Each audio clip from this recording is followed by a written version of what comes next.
Սուրեն Պապիկյանը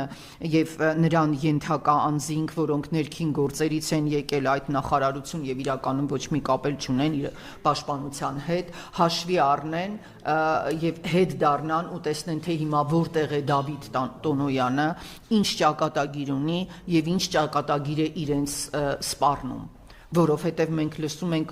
անհեթեթագույն արտահայտություններ, թե այդ կրակոցները ուղղված չեն այսպես Հայաստանի դեմ, այլ ընդհակառակը, չգիտեմ, օդ են կրակում, իբրև Հայաստանի անվտանգությունը ապահովված է։ Նայեք եւ տեսեք, թե որտեղ է Դավիթ Տոնոյանը եւ հասկացեք, թե ինչ է ձեզ սպասում, երբ դուք կատարում եք ապօրինի հրամաններ եւ չեք զբաղված նրանով,